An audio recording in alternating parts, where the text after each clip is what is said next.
এসেছি কারণ মাননীয় মুখ্যমন্ত্রী ক্ষমতায় আসার আগে তিনি আমাদেরকে প্রতিশ্রুতি দিয়েছিলেন যে তিনি আমাদের একটা সম্মানজনক অর্থ আমাদের দেবেন এবং আমাদের বেতন কাঠামো চালু করবেন।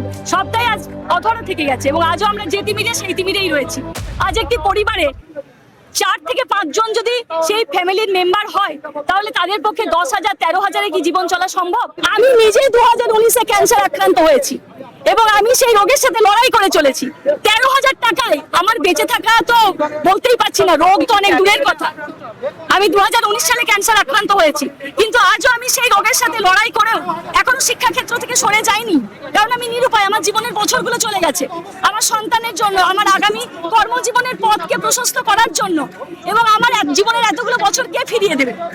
আমার শরীরের উপর অত্যাচার হয়েছে, আমার মনের উপর অত্যাচার হয়েছে, আমার শিক্ষাকে অপমান করা হয়েছে। কোন অধিকারে? বাংলা হান্টের আরো খবর দেখতে নজর রাখুন। বাংলা খবর মানেই বাংলা হান্ট।